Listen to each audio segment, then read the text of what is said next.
That was Late Night Trippin' Part 2 by Pold. Hello, one and all. I'm Grant Magic, the dictator of the Virgan Republic, and this is the Virgan Radio Service. This week, I have with me the President of Wenonah. Welcome. Hi, Gabe. Grant. Thanks for having me here. I'm glad to be on the show. Very good. And to talk to you a little bit about my nation. Yeah. So, what I like to do regularly is start with your name and your micronation as well. Okay, well, hi there. My name is Jay Roos. I'm the president of the we're a fairly new micronation, but I'm sure you'll hear about us more soon. Yeah. So let's start off with Wenonah's history. So tell me a little bit about your nation's history. Alright, well, our history is very recent.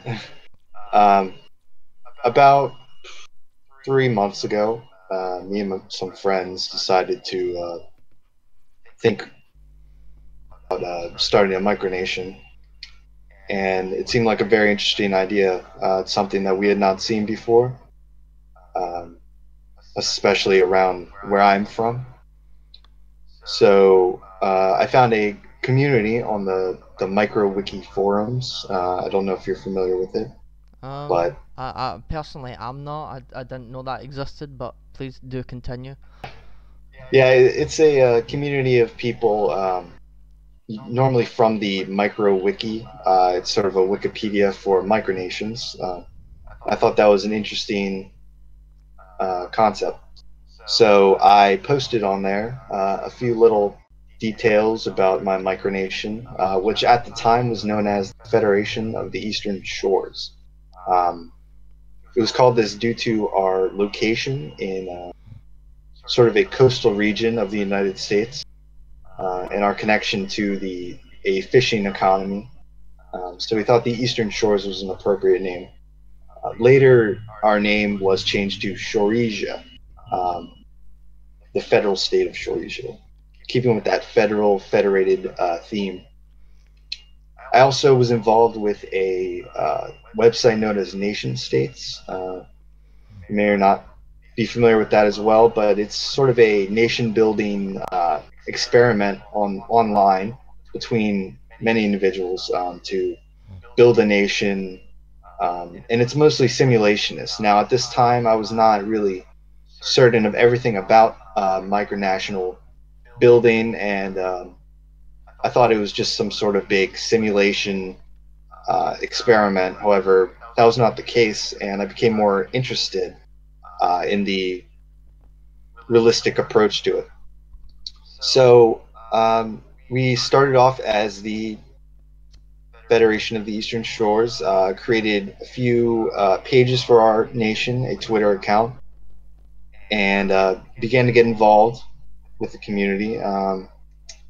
We weren't very active until October, which is when we made our change officially to the Commonwealth of Wenonah, between September and October, which is our current name, which is based on essentially a name of a town that I thought sounded interesting, and it ties in more to our culture, our Native American background in this area where I'm from.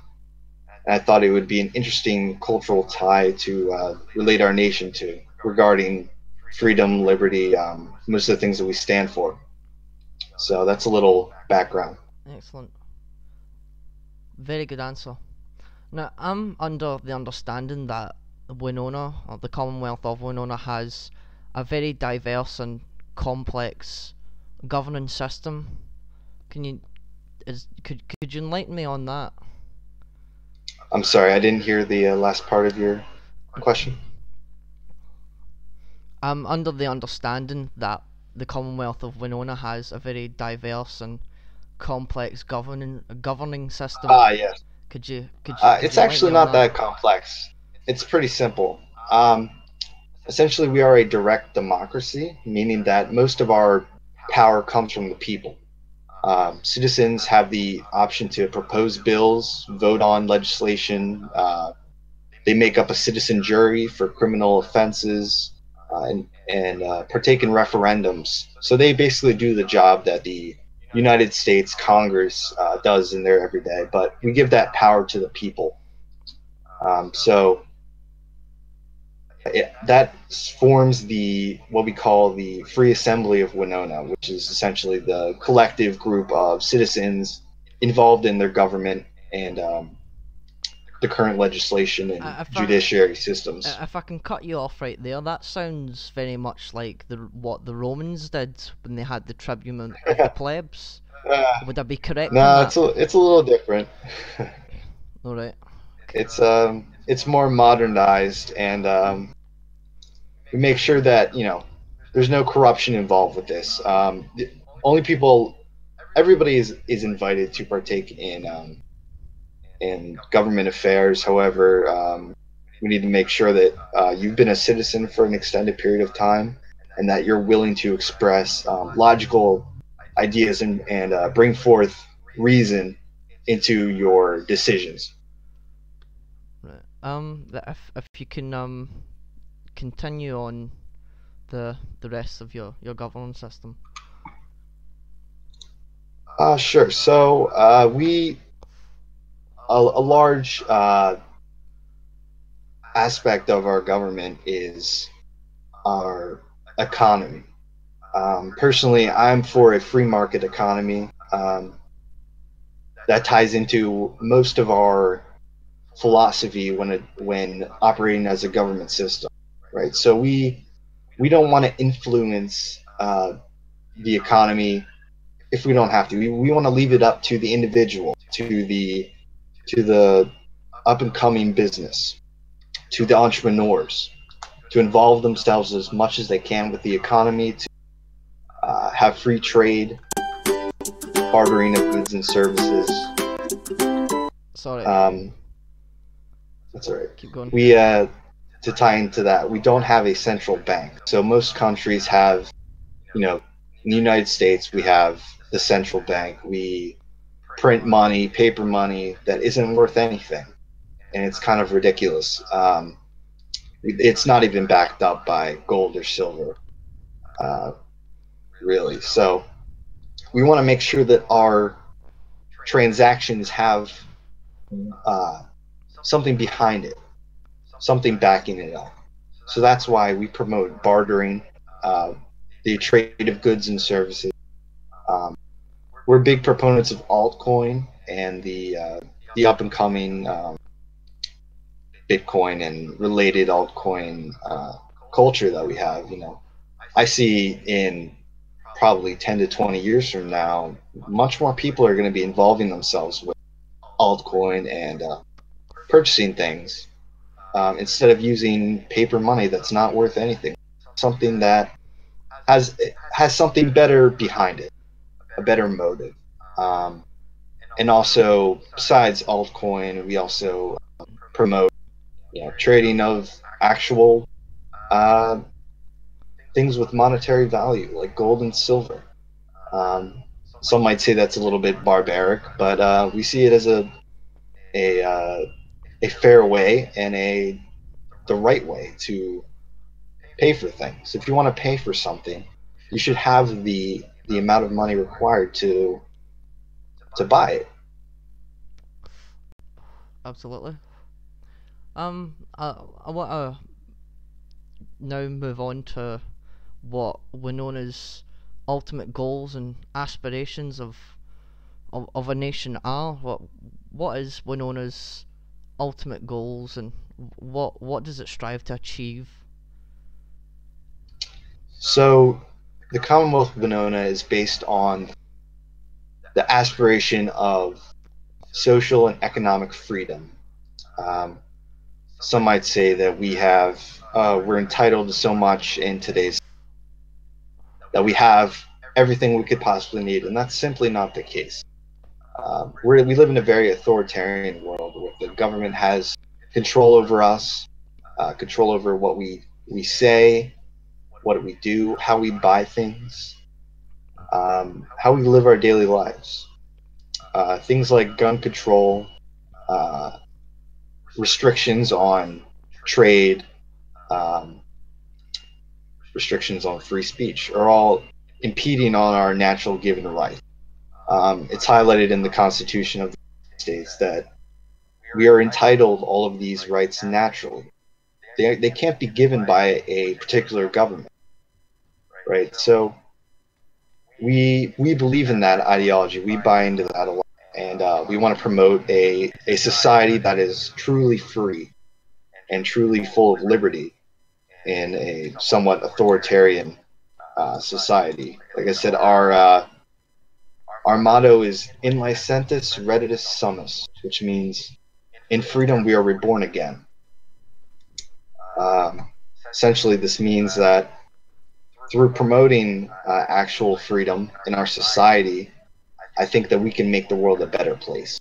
Because with globalist and authoritarian agendas that have partaking in the world all across the globe, it's impeding on how we are meant to live as humans in society. Absolutely. Are there any other goals or aspirations that Wenonah has? Yeah, so another thing to tie into our government system and somewhat of our goal is that we aren't in support of a certain party or political agenda. We're for the people. And the cause of bettering humanity to be more independent, self-sustainable, somewhat crafty, and knowledgeable. There's a wave of ignorance crossing the globe, and we want to make sure that people know what's going on, they're aware of their surroundings, and they're able to make a intelligible opinion on what's going on. What do you mean by a wave of ignorance? So I'm sure you know of all the fake news allocations and of the people writing for what they believe is a good cause. In most cases, most of these people rioting don't even know what they're fighting for. Don't even know what they're yelling and screaming and protesting and carrying signs, burning things down. They don't know what they're fighting for. They just buy into mob mentality, which is seen everywhere. And this mob mentality really decreases our global IQ. People aren't thinking for themselves. They're not understanding what's going on in the world. They just say, "Hey, this guy said this, so let's just go with what he said." Sometimes you need to stop and think and say, "Okay, this is what this person has said. I'm going to make an opinion based off that, looking at both sides of the spectrum, and come up with the best solution." Absolutely. Right. Well, now we're gonna move on to the affairs that you have with any and all micronational organizations. Is Wenonah part of any micronational organizations? Yes, I'm glad you asked that. So, one of the first things we did coming into the micronational community is try to see what kind of people were out there, what groups of micronations existed, what they stood for, and how we could contribute.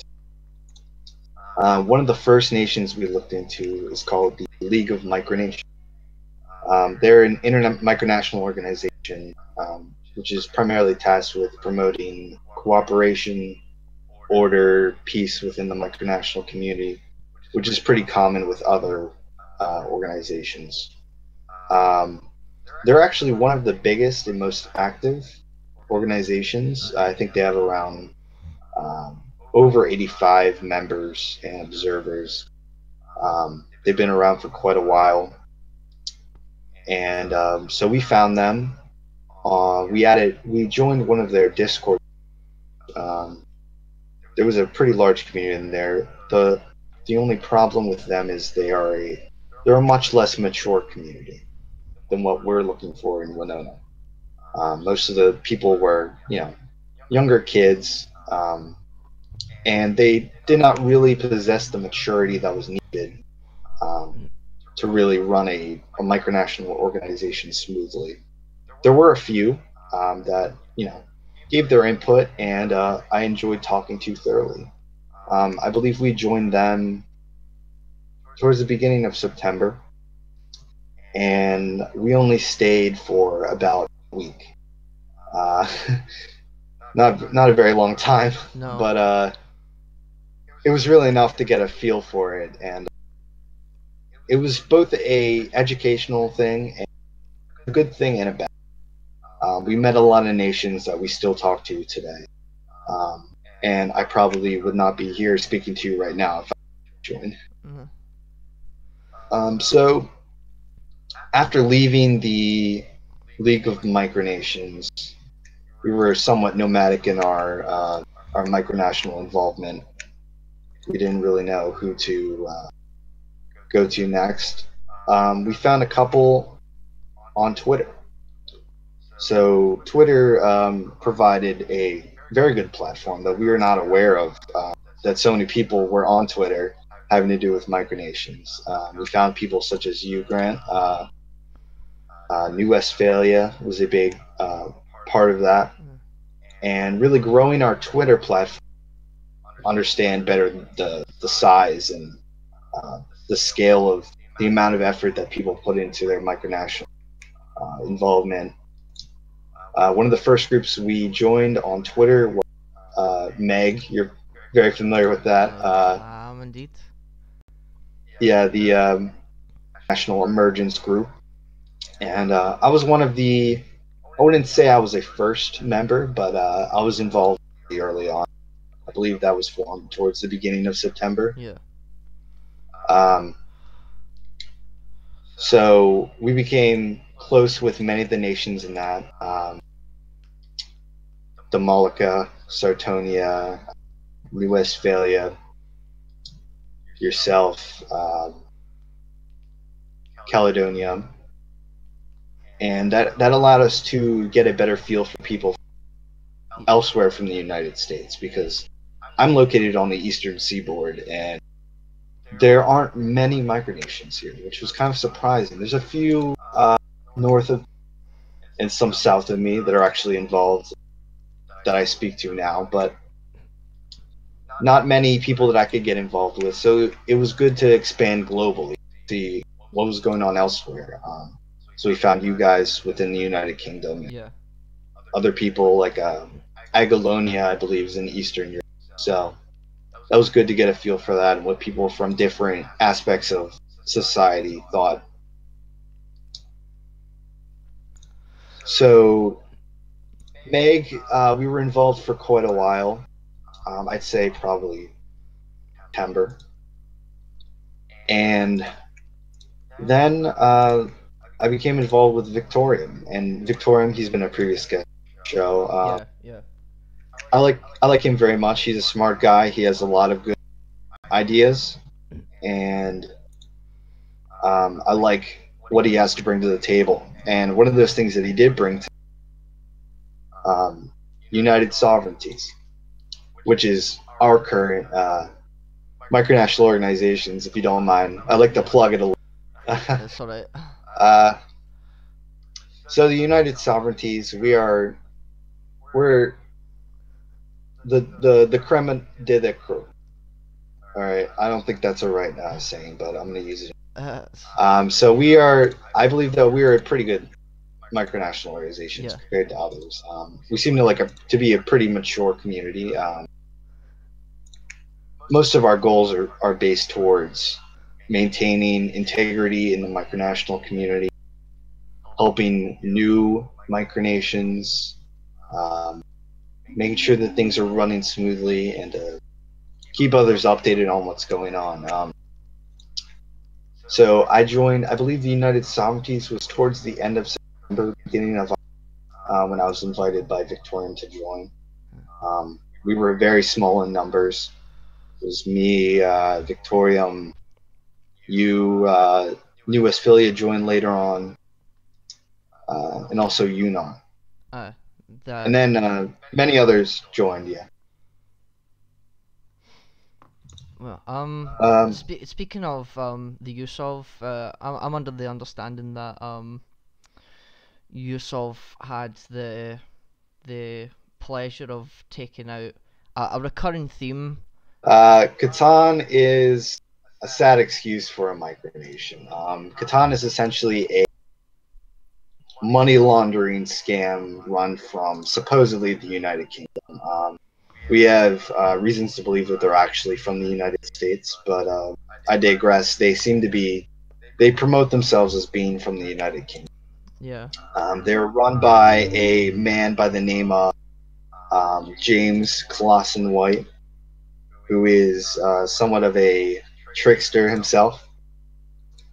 Um, he really tries to um, mess with the micronational community, and Um. it's somewhat disappointing what he's accomplished to do, or I'm. the lack of his accomplishment. Yeah. I'm under the understanding that a few days ago a screenshot had surfaced that apparently Catan had made around £1 billion for the upcoming year. What do you think Hmm. of that sum? I mean, it's clearly made up. It's clearly it's clearly he was spamming numbers on his keyboard and decided to come up with that. Uh, it's pretty funny. He he's so blatant uh, in his inability to be honest with people. One of the James's classic moves, his classic gambit on the table, is creating fake personalities to interact with the community. So I believe they've had.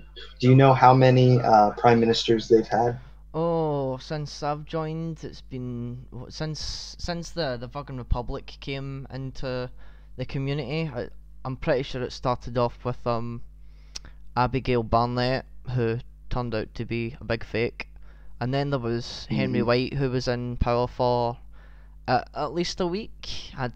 About that until James eventually killed him off by saying that he'd snorted cocaine off a hooker's breasts in a nightclub somewhere. Yeah, yeah. I find it funny that the king of a um, micronation would Yeah. somewhat give his own. One of his things is making his own fake prime ministers scapegoats for the nation's problems. So he'll create some sort of fake scenario for people such as all of the prime ministers he's had have some sort of affair that occurred or illegal activity. And I really don't understand the purpose behind it because it somewhat makes himself look much more illegitimate. I'm not sure if it's to make himself look more uh, real because things like that happen in the real world. Affairs happen. There's been numerous things that have happened in the United States government, that are covered up. But I digress. It seems like it's just some sort of phony act that he likes to put on, and I don't really understand it. I don't think anyone actually understands why he continues his lies. it seems to No, spin no. an ever growing web of these lies. It Hmm. said a couple of months ago when Abigail Burnett also had said that apparently they had a £200 million navy, which many people questioned them on, and when it came to actual evidence and proof, there was none at all. Yeah. It's kind of it's just it's sad, It's to be ridiculous. frank. It's It ridiculous. is it's very ridiculous. There was also a very fraudulent occurrence that happened quite some time ago. I'm not sure if you're familiar entirely with microflag. Micro flag. I can share the story. Yeah. I'm aware of that story, but before you tell that story to our guests, I have something to say right now. Uh, Yep. Sartonia actually paid me to do an ad or a sponsor. They sponsored this episode. So Sartonia, the United Sartonian Empire, is looking for new citizens at the moment. You can contact them on Twitter at USE underscore SAR, that's SAR, or you can contact the king directly at king underscore Daniel underscore E, or there's even the possibility to contact them at his Gmail, which is mgdelli09 at gmail.com. If you want to now proceed with the story of Microflag. Yes. So about the mid 2014, James was involved in a very fraudulent. Um, the Federal Republic of Lost Island. They're a former nation. I'm not really sure that they're still active, but they presented Microflag, which was a company dedicated to provide micronations and new nation projects with affordable custom-made flags, which was later their national enterprise. I think that failed, however, due to um, circumstances. Yeah. However, there was many involved with it, such as Flandrensis, who um, Daniel Morris of New Westphalia was involved with. Nevertheless, most of their experiences were not very positive, because in May of that year, James submitted a message to the forum on their website requesting a flag to be made for Catan. So this just gives you a perspective of how long messing with the micronational community. It's been quite a few.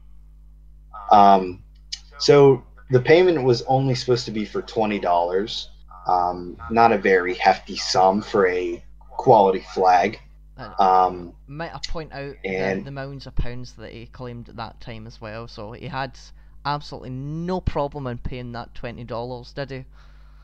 right, right, he shouldn't have. However, so Microflag was awaiting payment through PayPal, which was discussed upon.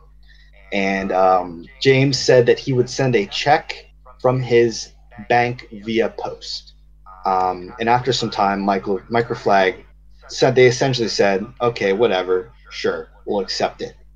Um, in June of that year, the flag was shipped to James, and he received it, and he posted a photo of it, bragged about it on his blog. And however, Microflag did not receive his payment. So this continued into a back and forth months where James Clausen White was altering documents to make it look like he'd sent a check of money, but he was overall very suspicious. And it was obvious that it was hoax. And over time, none of them received. They never received their payment. Actually, I do believe they received a payment of some. I think it was 0.24 pounds. Oh, So I'm not sure the 24 pence. 24 pence. So that's you know that's like what, I don't know what the equivalent to pennies is here, It's but it's maybe it's about nothing. 30 cents right now. Yeah. So it's really sad that he tried to pull this off, and oh, he'll give them a little money. He'll give them 30 cents. So that's just an example of one of his fraudulent occurrences. That's not even the beginning. He actually, I've seen it himself. He set up Amazon accounts and also on Trustpilot. I'm not familiar with Trustpilot, but I think it's another Amazon type website, um, where he set up numerous telecoms industries, where he proposed to sell equipment, and many people who were his customers never, or they were delivered equipment that was unusable. So that's just a little breakdown of Catan's fraudulent history, their sock puppeting, their identity theft, their financial scamming. Yeah. Sorry guys, I got a cut to the old notebook here. Um let's talk about your involvement on Twitter and the taking down of Catan as we know it. Catan has since resurfaced, but we did go an extended period of time where they were not active at all. So let me hear what your involvement was on taking out Catan. On their periods of inactivity. Where yeah, on the periods of inactivity, but like what you did to shut them up finally. So we had a lot of efforts within USOV to take them down. I mean, we were very peaceful, to say the least. We we did what we could. We created propaganda. Um, we did not really. We wouldn't threaten him, but I mean, he. Some could say that he could be deserving of threat, but He's a lunatic. He is, and that's yeah, been nice.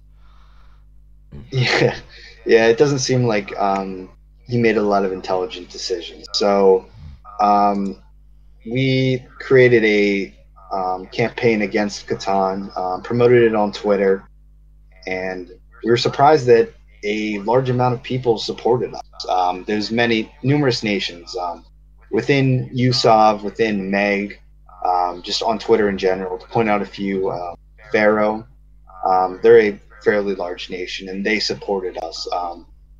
So we just kept hammering their facts about them on Twitter, exposing their fallacies, posting screenshots in which they completely made hypocritical remarks, and doubled back on things that they said. Yeah.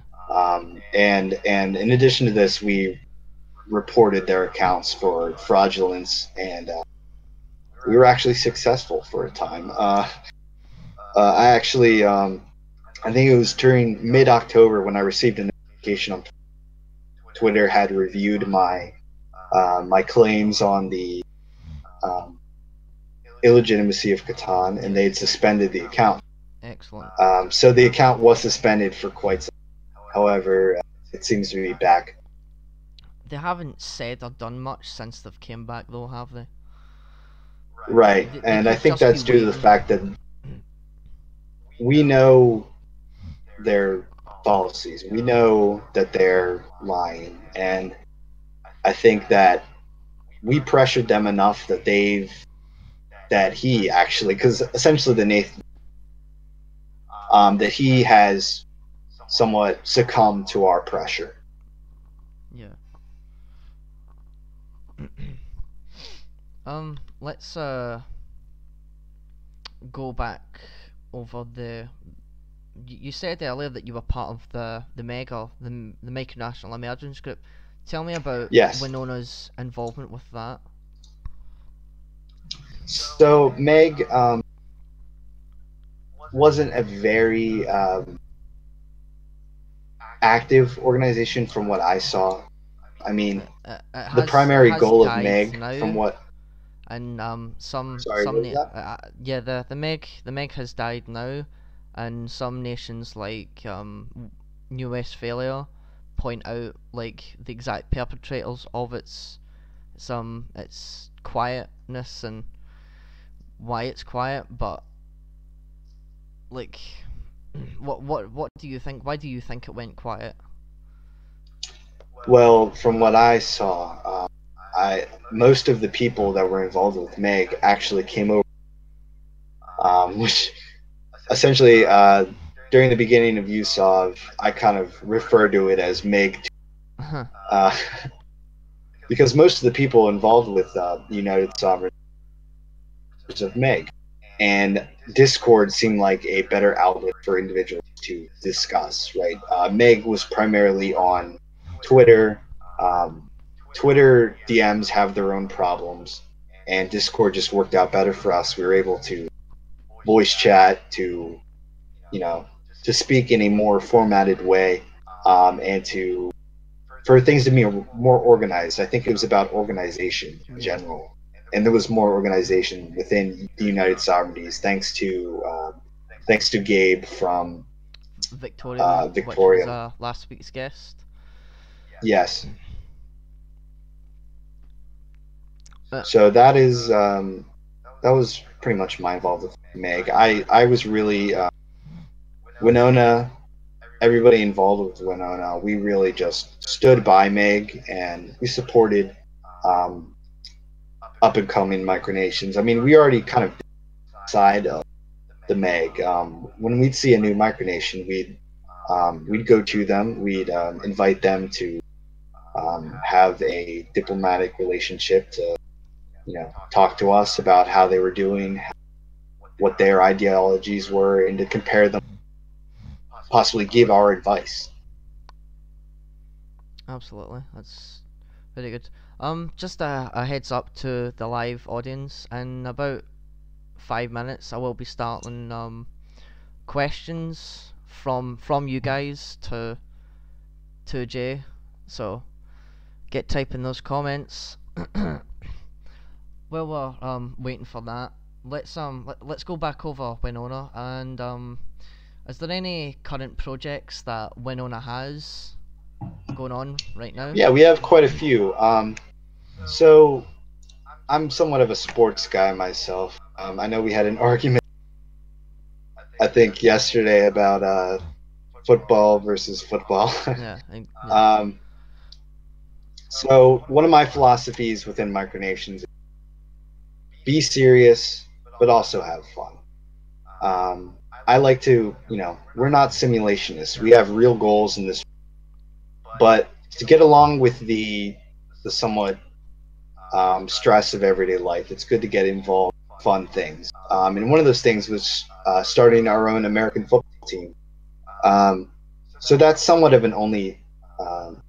It only has an online presence of it now, with some randomly generated game results. But me and a few other nations, Iconia and Nova Anglia, and a few others have formed the Micronational, which is an American football league based on micronational yeah. teams. Our team is the Saccone Bucks, which is they hail from our main territory of Saccone. That's one of the things that also we're working on is defining our and so as of right now, our main territory is known as Native, which is our largest territory, and it's currently our only state. And it's based very close to where I hail from personally, and it covers a decent amount of area that's controllable by our current government standards. So Um, Besides that, we basically just go with the flow of things going on in the micro, building up our population, um, working on our articles of federation.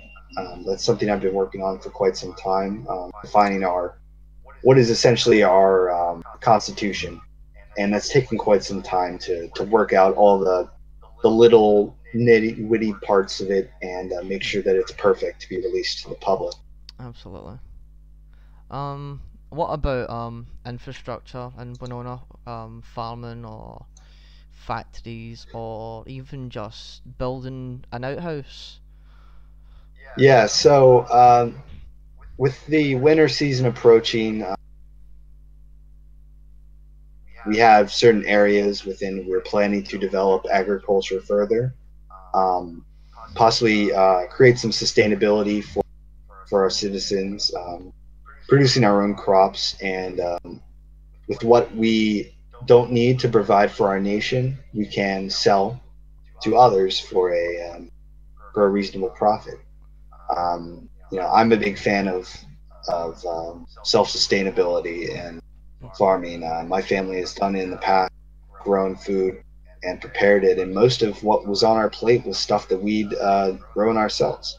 So agriculture is a big part of and most of our area is actually either forest or farmland. Um, so within the forest areas of our region, there's been some projects underway to develop some sort of infrastructure, some buildings. Um, Currently, there isn't much built up on our land. It's mostly empty. However, we're planning to do more in the future. Um, Besides that, our infrastructure is mainly reserved for when we grow more and learn more and have the ability to really start building. Very good. There are currently no questions for you, but I'll personally I want to ask the question: in time, would Winona be a place where people could really go to and really live, like live in Winona, like the people in New York live in New York, for Yeah, example? Could it be a place where people could actually go and live and see and do things in one day? absolutely. Um, that's one of our main goals is to just to create a system. Um, it doesn't have to be where our current territory is. Um, that's all left to the future to decide. I am hoping acquire some land. Um, Hopefully, I can raise the funds for our nation and develop somewhere. And if not, we'd like to create a closely knit community somewhere in not just online. We could have individuals coming from other places of the world and coming to partake in our society.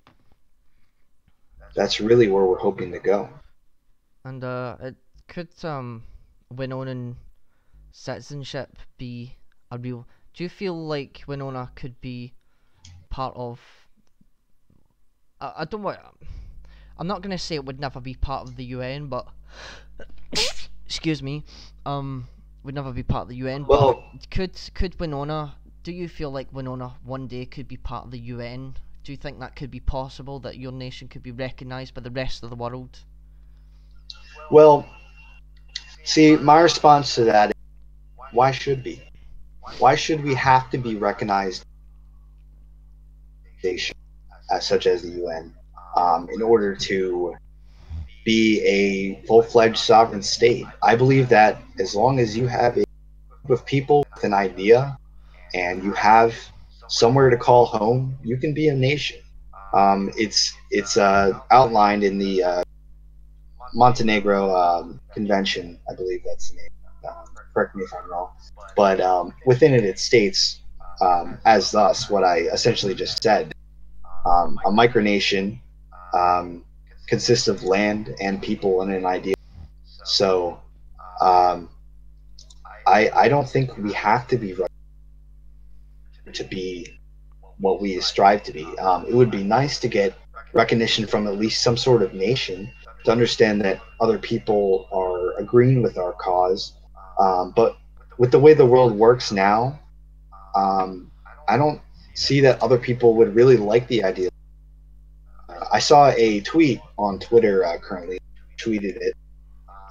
It was by a man named Mohit Maria, who said that if we can fork a government like we fork a network, we'd see a lot of micronations. Each one of them would be fragile, but overall the world would be stronger or stable than ever. And a lot of stability in nations engineered in, making them a ticking time bomb, which is something I completely agree with. I think that developing further micronations, breaking up big globalist ideologies can make the world. Absolutely. Very, very good. Well, Jay, it has been an absolute pleasure having you on this week's It's been great. this week's episode of the Virgan radio service. This will not be the only episode this week. I will actually be hosting the president of the United Northern American Republic. I think that might be it. Or UNA for short. I will be hosting them on Saturday, possibly around the same time as I have hosted Jay tonight. But again, thank you very much for your time tonight. It's been an absolute pleasure speaking to you. Well, it's been great speaking to you. Thanks for having me on. I'm Grant Magic, the dictator of the Virgan Republic. This is the Virgan radio service. That's it. Thanks, guys.